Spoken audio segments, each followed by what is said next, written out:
In this episode, we are moving into two risk areas that can be especially uncomfortable for new learners because they force you to think beyond the image of an unknown attacker breaking in from the outside. Insider threats and supply chain risks matter because they both involve some level of trust that already exists before the harmful action takes place. In one case, the concern comes from people who already have legitimate access, familiarity, or influence inside the organization. In the other, the concern comes from outside vendors, partners, software providers, service providers, and other connected parties that the organization depends on every day. Both topics are central to CompTIA CySA+ because a good analyst must understand that many serious security problems do not begin with a stranger at the gate. They often begin with someone or something that appears familiar, approved, or trusted. That makes detection harder, response more delicate, and risk management far more dependent on context, behavior, and strong operational discipline. Before we continue, a quick note. This audio course is a companion to our course companion books. The first book is about the exam and provides detailed information on how to pass it best. The second book is a Kindle-only ebook that contains 1,000 flashcards that can be used on your mobile device or Kindle. Check them both out at cyberauthor.me in the Bare Metal Study Guide series. An insider threat is any risk that comes from a person within the organization or someone with authorized access who causes harm intentionally or unintentionally. That person might be an employee, contractor, temporary worker, consultant, or even a former staff member whose access was not handled correctly after departure. The important idea is not just where the person sits on an organizational chart, but whether they have some degree of legitimate access or trusted presence that changes how their activity appears. A malicious insider may steal data, sabotage systems, or help an outside attacker. A negligent insider may not mean any harm at all, yet still create serious problems by ignoring policy, mishandling sensitive information, or falling for social engineering. There is also the compromised insider situation, where the person is not acting on purpose but their account, device, or identity has been taken over by someone else. For a security analyst, those distinctions matter because the response, evidence, and business context may look different even when the technical symptoms overlap. One reason insider threats are so challenging is that insiders often know how the environment works. They may understand where valuable information lives, which teams are overloaded, what security controls are weak, and which activities are less likely to attract attention during a busy day. That familiarity gives them an advantage over an outsider who must guess their way through the environment after initial access.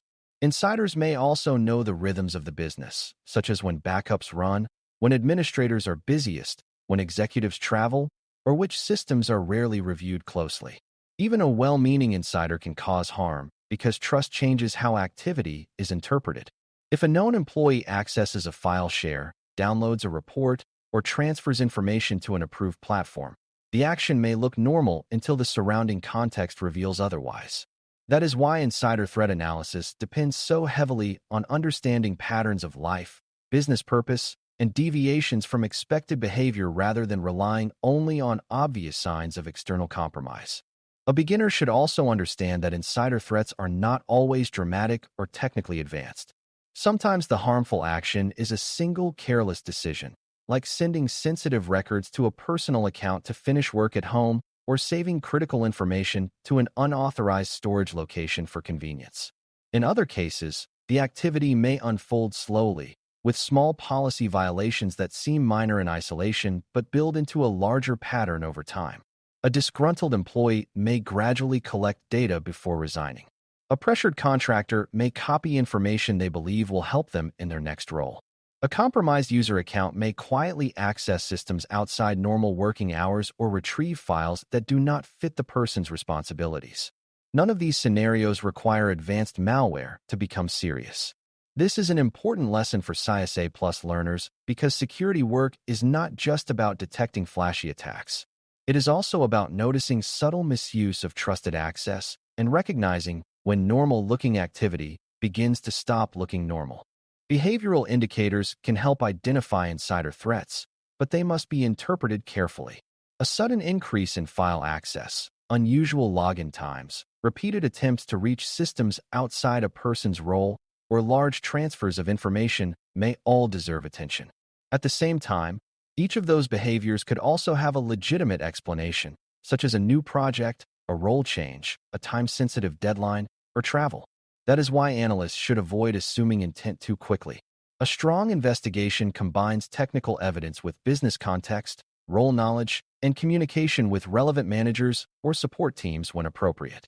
Some organizations use user and entity behavior analytics, UEBA, to identify activity that differs from typical patterns, but those tools still need human interpretation. The value of UEBA comes from helping analysts notice anomalies at scale, not from declaring guilt automatically. In insider threat work, the goal is to understand whether access and actions make sense for the individual, not simply whether the system flagged them as unusual. Another major point is that insider threat programs are as much about prevention and governance as they are about detection. Organizations reduce insider risk when they define roles clearly, limit access to what people actually need, review permissions regularly, and remove access quickly when jobs change or people leave. Least privilege is one of the most important concepts here, even if the term sounds simple. If a person cannot reach data or systems unrelated to their work, the possible damage from carelessness or malicious intent becomes smaller. Strong onboarding and offboarding processes matter because many problems appear at transition points, especially when accounts linger after employment ends or when responsibilities change faster than permissions do. Security awareness also plays a role, since many insider incidents begin with poor judgment rather than deliberate sabotage. The broad lesson is that insider threats should not be treated as purely investigative problems. They are also access management, process design, and organizational culture problems that must be addressed before suspicious activity ever appears. Monitoring for insider threats raises an important balance between security needs and organizational trust. Analysts must protect systems and sensitive data, but they also need to avoid creating a culture where every employee feels automatically treated as a suspect. Good programs focus on legitimate security objectives, well-defined monitoring boundaries, and clear governance about what data is collected and how it is used. Overly broad surveillance without purpose can create morale problems and distract from real risk. On the other hand, pretending insider threats do not exist leaves the organization blind to a category of danger that history has shown to be very real. The right balance comes from aligning monitoring to risk, legal requirements, and business necessity. That means collecting the right logs, reviewing unusual patterns, and protecting sensitive access paths without turning security into unmanaged observation. For CySA Plus purposes, the key idea is that insider threat detection works best when technical visibility is paired with policy clarity, role awareness, and fair, consistent review processes. Supply chain risk looks different on the surface, but it has a similar trust problem at its core. A supply chain risk appears when an organization is harmed through the products, services, software, hardware, cloud platforms, contractors, or partner relationships it depends on. Instead of attacking the target directly, an adversary may exploit a vendor, compromise an update process, abuse a trusted remote support path, or hide malicious activity inside an approved dependency. The organization may not even realize the risk at first because the traffic, software, or access originates from a source that appears legitimate. That is what makes supply chain issues so dangerous. Trust lowers suspicion, and modern organizations are deeply connected to outside providers for payroll, software, hosting, communications, infrastructure, identity, analytics, and countless other functions. A CySA Plus learner should understand that defending one organization now often means thinking about an entire ecosystem of relationships, not just the systems owned directly by the business itself. Software supply chain risk is one of the most discussed forms of this problem because organizations rely heavily on commercial software, open-source components, cloud-delivered services, and automated update mechanisms. If a trusted software provider is compromised, malicious code or harmful changes can potentially spread to many customers at once. The danger is not only that software can contain a flaw, but that the very process used to distribute updates or dependencies can become the delivery path for compromise. A signed update, a familiar package, or an approved integration may appear safe because it matches established business practice. That is why defenders must move beyond a simple approved or not approved mindset. Security teams need to think about suppliers' security maturity, development practices, code integrity, update validation, and the possibility that trust can be abused upstream. For beginners, the important point is that supply chain compromise often turns normal business processes into attack paths, which means analysts must evaluate context more carefully than they might in a straightforward external intrusion. Third-party service providers also create supply chain risk, especially when they have network access, privileged access, remote administration paths, or direct handling of sensitive information. A billing provider, managed security provider, cloud operations partner, or software support vendor may need deep access to do legitimate work. That access can improve efficiency, but it also expands the organization's attack surface because compromise of the third party can become compromise of the customer. Analysts therefore need to think about inherited risk. Even if the organization maintains strong internal controls, a weaker partner can still introduce danger through shared credentials, insecure remote connections, poor incident handling, or delayed reporting after compromise. This is why vendor management matters so much in security operations.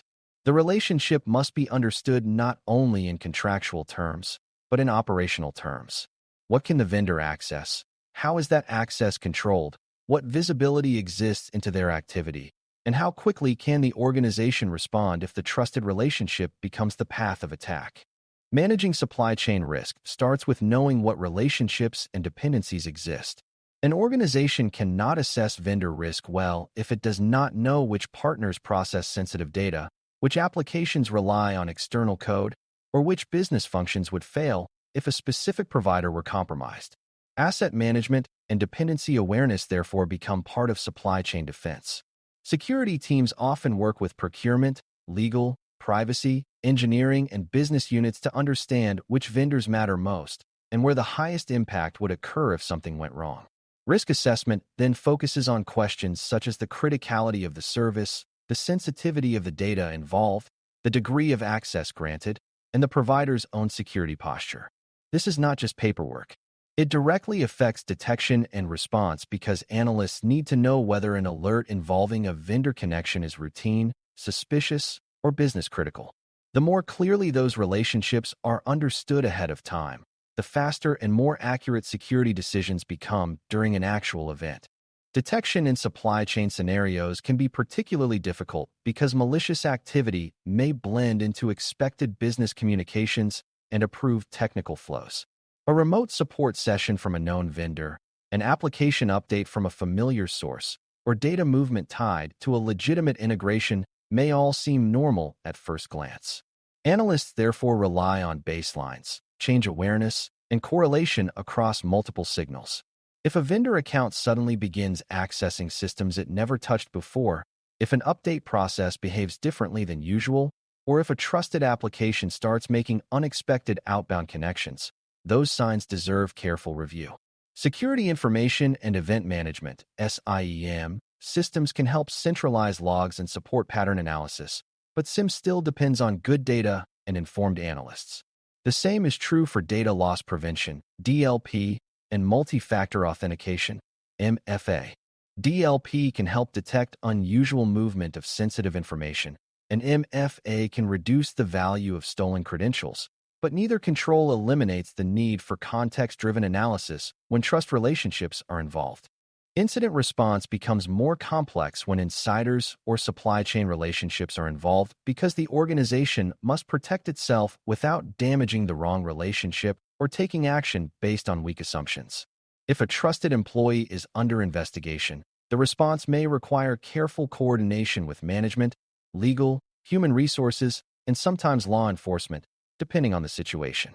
If a vendor or software provider is involved, response may include communication with third parties, contractual obligations, containment decisions that affect critical business operations, and a fast review of where the supplier's access or product exists across the environment. In both cases, analysts need strong documentation, clear escalation paths, and discipline around evidence handling. It is easy to cause confusion if people act emotionally or assume intent before facts are established. For CySA Plus learners, this is an important reminder that security response is not only technical. It is also procedural, organizational, and sometimes legal. Trust-based incidents usually involve more stakeholders, more uncertainty, and more pressure than routine alert handling. The larger lesson tying both topics together is that trust is not the same thing as safety. An employee badge, a familiar username, a signed software package, or a long-standing vendor relationship may all represent legitimate business activity, but each can also be misused under the wrong conditions. That does not mean organizations should operate in constant fear of their own staff or partners. It means security teams must design controls and monitoring with the understanding that trusted paths deserve attention precisely because they are trusted. Strong programs combine prevention, visibility, access discipline, vendor review, anomaly detection, and well-defined escalation processes. They also recognize that careless behavior can be just as operationally damaging as malicious intent. A mature defender learns to ask not only whether an action is technically allowed, but whether it makes sense in context, aligns with the person's role, and fits the expected behavior of the system, user, or external party involved. By the end of this discussion, insider threats and supply chain risks should feel like two related parts of the same broader defensive challenge. Both involve legitimate access, accepted relationships, or established trust being misused, whether by malice, negligence, compromise, or weakness in a connected provider. Both are difficult because the early signs can look ordinary, and both require analysts to understand business context rather than reacting only to obvious technical indicators. For someone preparing for CySA+, the practical takeaway is that good security analysis must account for people, partners, processes, and dependencies, not just hostile traffic from the internet.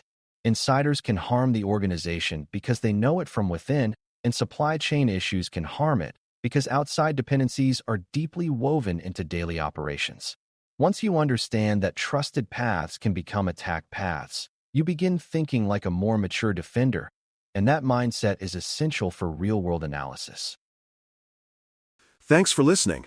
For more audio courses, daily newsletters, and more, please visit baremetalcyber.com.